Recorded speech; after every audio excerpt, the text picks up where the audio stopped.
कहानी लाइकन।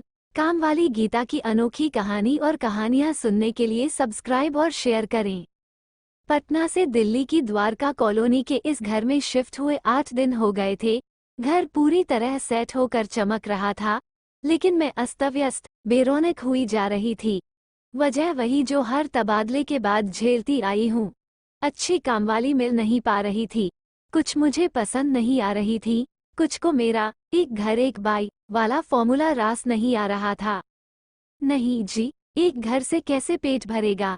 5 जगह काम करती हूँ तो 5 जगह चाय नाश्ता, तीज त्योहार में कपड़े गिफ्ट वगैरह मिलते हैं।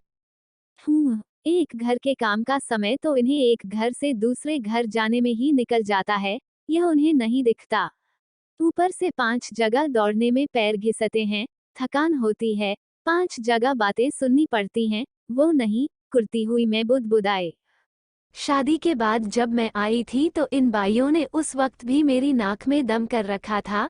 एक तो उम्र कम, फिर साफ सफाई की बीमारी, वे हमसे हैंडल ही नहीं हो पाती। आज वहाँ जल्दी जाना है, कल आपके यहाँ देर से आऊंगी, उनके यहाँ सामान ज्यादा है, बस सामने सामने पोंछा लगाना पड़ता है। आपके खाली घर में तो सफाई करने में ही थक जाती हूँ। आप बर्तन देख देख कर जमवाती हैं।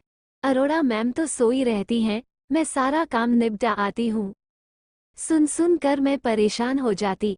मैं तो अरोड़ा मैडम नहीं बन सकती। उस दिन उनके यहाँ गई थी, किचन का सिंक सड़ांध मार रहा था।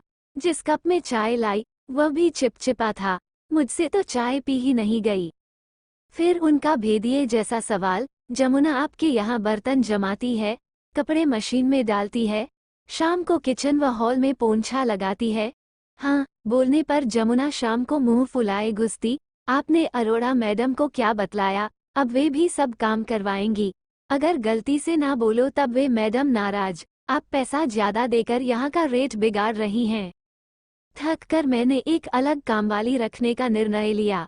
इसके लिए भले ही मुझे 2 गुना या 3 गुना पैसे देने पड़े, अपने दूसरे खर्चों में मैं कटौती कर लूंगी।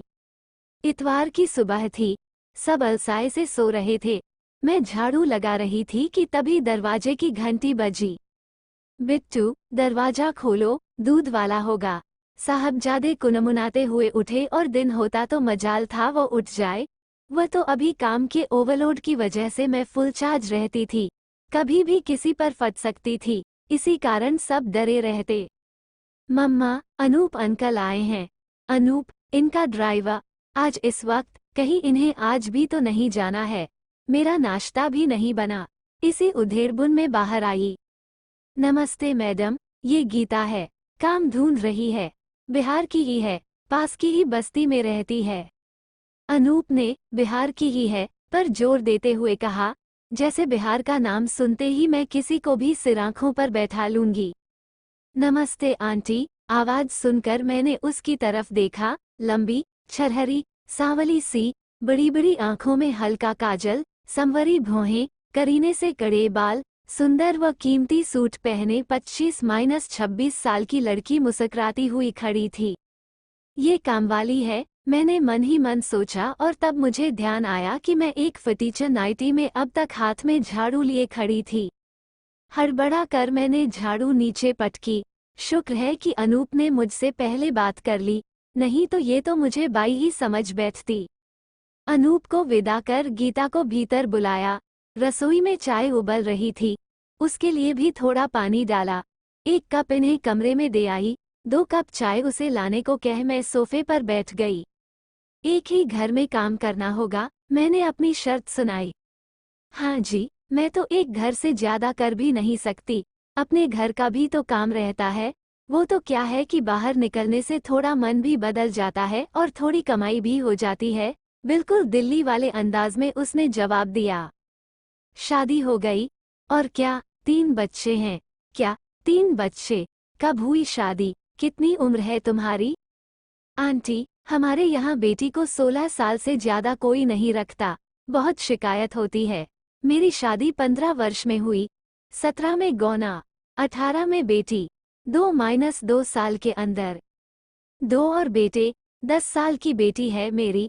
यहाँ शहरों में 30-30 साल तक सब लड़की को घर में बैठाए रखते हैं, कहती हुई उसने ऐसा मुंह बनाया जैसे किसी ने उसके मुंह में पूरा नींबू निचोड़ दिया हो। संयोग से उसी वक्त मेरी 17 वर्षीय बेटी धीगड़ी सी कानों में ईयरफोन लगाए गुनगुनाती हुई बाथरूम से बाहर निकली। उसे अभी इस वक्त गीता के सामने हाफ पैंट और टॉप में देखकर मैं ही बुरी तरह सकपका गई। शीघ्रता से बात खत्म करके मैंने उसे काम समझाया और बाथरूम में जा घुसी। इस लड़की की सजधज ने तो हमारे अंदर भी एक हीन भावना भर दी, पता नहीं काम कैसे करवाऊंगी। जितनी उत्कृष्ट थी उसकी साज-सज्जा, उतना ही उत्कृष्ट था उसका पहनावा। गजब की पसंद थी उसकी, साड़ी हो या सलवार कमीज, एक बार नजर ठहर ही जाती थी। घर का पूरा काम करने के बाद भी मजाल है कि उसकी साड़ी की एक भी मांग इधर उधर हो जाए। उसके कारण मुझे अपने आप को बहुत बदलना पड़ा। बच्चे मजाक भी करते, पापा 26 साल में माँ की आदत नहीं सुधार पाए, लेकिन गीता ने 36 दिनों में ही उन्हें सुधार दिया। जय हो गीता की। गीता को काम करते हुए 2 महीने ही हुए थे। देवर देवरानी बच्चों के साथ आए। सुबह सुबह हॉल में पूरा परिवार इकट्ठा धमाचौकड़ी मचा रहा था, तभी गीता दाखिल हुई। देवर सोफे पर लेटे थे, हड़बड़ा कर उठ बैठे। मैं आंखों से उन्हें मना कर रही थी, तब तक उन्होंने हाथ जोड़कर उसे नमस्ते कर दिया। सब अपनी हंसी दबाए बैठे रहे। बाद में तो बच्चों ने जमकर उनकी खिंचाई की। ऐसे तो गीता पर दोनों वक्त खाना बनाने के साथ साथ सुबह नाश्ते की भी जिम्मेदारी थी, लेकिन इन्हें 8:30 बजे निकलना होता और दीपू की स्कूल बस तो 8 बजे ही आ जाती थी। इसी कारण सुबह मुझे रसोई में घुसना पड़ता। गीता ने सब्जी काटकर मुझे पकड़ाई और आटा निकालने गई, तब तक मैंने एक तरफ सब्जी छौंकी, दूसरी तरफ चाय चढ़ा दी। आज फिर उसने मारपीट की, गीता बोली। बच्चों ने? मैंने सहजता से पूछा। नहीं, मेरे आदमी ने, पुलिस पकड़ कर ले गई। क्या? अब क्या होगा? मेरे स्वर में चिरेंता थी। होगा क्या, मालिक जाएंगे छुड़ाने। साल में 3 बार का यही धंधा है। गूंधे आटे को मुट्ठी से और चोट देकर मुलायम करती हुई उसने बेफिक्री से कहा। मालिक कौन? वही, जिनके यहाँ रहती हूँ। किराए में रहती हो? हाँ, यही समझ लीजिए। उनके दोनों बच्चों की देखभाल, घर का काम, खाना पड़ा सब करती हूँ। तब उनकी बीवी क्या करती है? मैंने चिढ़ते हुए पूछा। नहीं है, 5 साल पहले मर गई। शुरू में गांव से बूढ़ी माँ आई थी, मन नहीं लगा, तब से मैं ही संभाल रही हूँ। हमें दिल्ली आए 2 साल हो गए थे। बेटे का नामांकन NIT वारंगल में हो गया था। बेटी यहीं एमकॉम कर रही थी। हम लोगों को गीता की आदत सी हो गई थी। धीरे धीरे उसने घर की पूरी जिम्मेदारी जो संभाल ली थी। उसकी बेटी बड़ी हो गई थी, वो अपने घर का काम कर लेती थी। जीवन में पहली बार कामवाली का ऐसा सुख मिला था। मैं अपने NGO को पूरा समय दे पा रही थी। रात का खाना निपटा कर किचन समेटा और सोने ही जा रही थी कि फोन आया। आंटी, 20-30 हजार रुपये चाहिए। 30 हजार रुपये? मैंने चौंकते हुए पूछा। कम से कम 20 हजार रुपये तो देना ही होगा। प्लीज आंटी, बहुत जरूरी हैं। मालिक को दिल का दौरा पड़ा है, उनको अस्पताल में भर्ती करवा कर आ रही हूँ। 1 सप्ताह के अंदर ऑपरेशन होगा। ठीक है, देखती हूँ, कहकर मैंने फोन काटा। राकेश से बिना पूछे मैं उसे आश्वस्त नहीं कर सकती थी। हालांकि 5,000 के हिसाब से 3-4 महीने में ही पैसा चुकता कर देगी। पहले भी 1-2 बार वो 4-5 हजार रुपये ले गई थी, कभी बच्चे के एडमिशन के लिए या किसी शादी ब्याह में जाने के लिए, लेकिन 4-5 दिनों के अंदर ही लौटा जाती थी।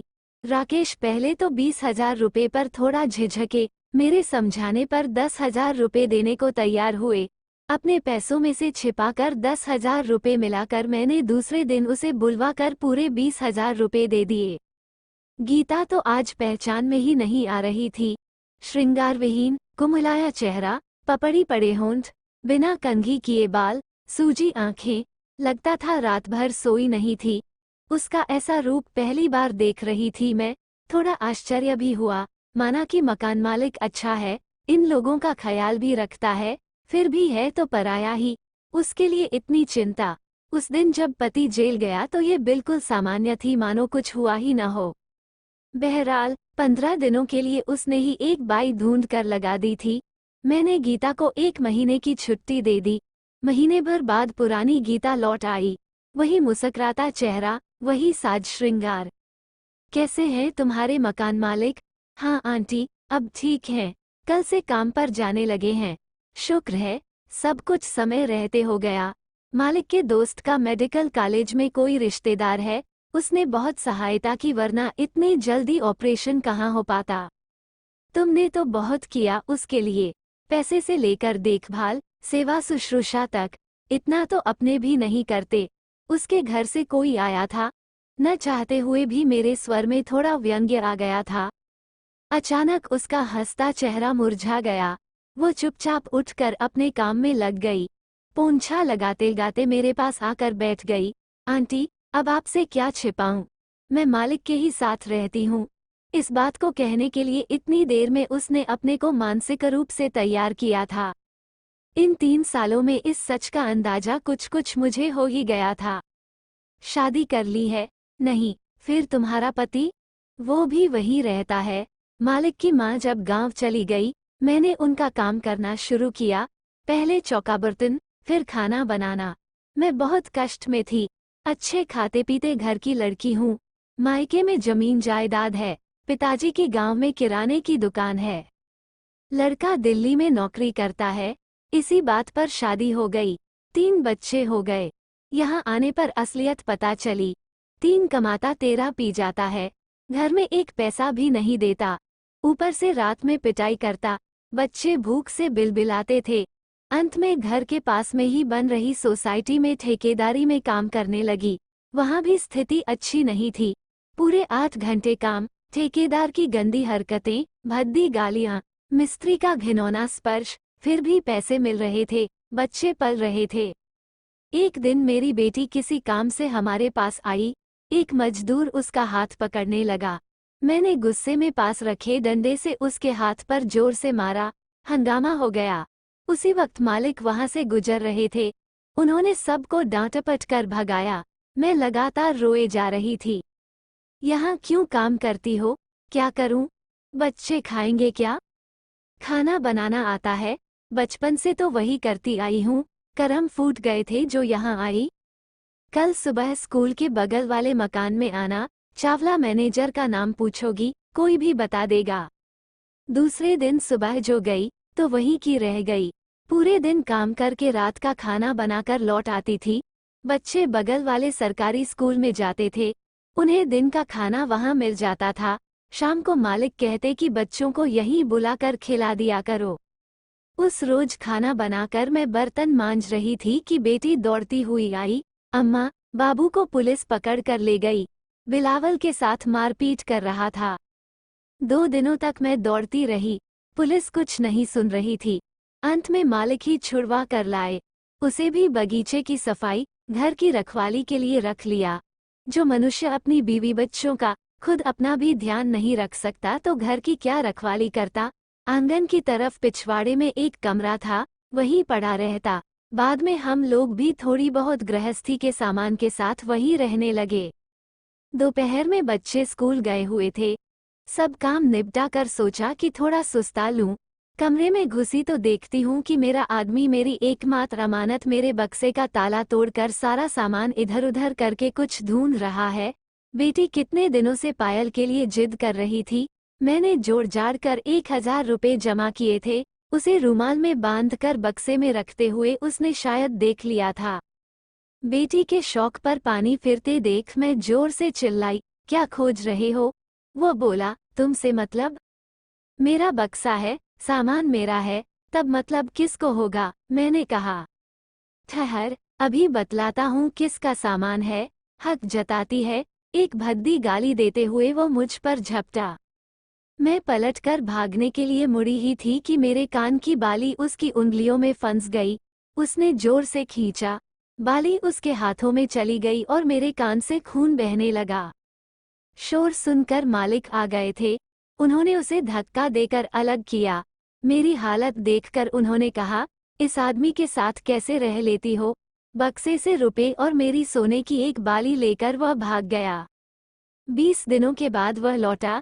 कुछ दिनों तक तो गेट पर बैठा रहता था, बाद में मालिक के पैर पकड़कर गिड़गिड़ाने लगा। रहने की अनुमति तो उन्होंने दे दी, लेकिन एक शर्त रखी कि मेरे ऊपर कभी हाथ उसने उठाया तो वे उसे पुलिस को सौंप देंगे। वह तैयार हो गया, लेकिन उस दिन के बाद से मैंने अपने कमरे में जाना छोड़ दिया। फिर कब और कैसे मालिक के कमरे में मैं रहने लगी, पता ही नहीं चला। दोनों को सहारे की जरूरत थी। पति से मैं ऊब चुकी थी। उसने मार, तिरस्कार, दुख के सिवा मुझे दिया ही क्या था। आंटी, पति पत्नी का संबंध तो समाज बनाता है, यह कोई खून का संबंध तो होता नहीं। अगर पति 7 वचनों में से एक भी नहीं निभाए तो क्या केवल पत्नी की ही जिम्मेदारी है कि उसके दिए सिंदूर को लगाए जीवन भर मरती रहे? पत्नी अगर कुलटा होती है, बांझ होती है, लंगड़ी या लूली हो जाए तो पति उसे तुरंत छोड़ देता है। फिर क्यों एक पत्नी उसकी सारी यातनाओं को सहते सहते मर जाए? औरत को भी तो जीने का हक है। मालिक तो सच में बहुत अच्छे इंसान हैं। बच्चों के कारण ही उन्होंने शादी नहीं की। जिसने मुझे जीवन दिया, मेरे बच्चों के मुंह में निवाला दिया, मेरे भविष्य की चिंता की, उसके प्रति मैं पूरी वफादार हूँ। अब मेरा अपने आदमी के साथ कोई संबंध नहीं है। आदमी कुछ नहीं कहता है? मैंने आश्चर्य से जानना चाहा। शुरू में उसने हो हल्ला किया, अड़ोस पड़ोस वालों को जुटा लाया, लेकिन मैं शेरनी जैसी तन कर खड़ी हो गई। खबरदार, मालिक को कोई कुछ बोला तो। यह मेरा पति जब पूरी रात मुझे मारता था, घर से निकाल देता था, तब तुम लोग कहाँ थे? मेरे बच्चे भूख से छटपटाते थे, तब किसी ने उनका पेट क्यों नहीं भरा? जब मेरे साथ दुनिया वाले बदसलूकी करते, क्यों नहीं कोई मेरी रक्षा करने को आगे आया? उस वक्त तो मेरी मजबूरी का सब मजा लेते थे, खुद भी मुझे गिराने और नोचने की ताक में रहते थे। अब मुझे किसी की चिंता नहीं है, न अपने पति की, न समाज की।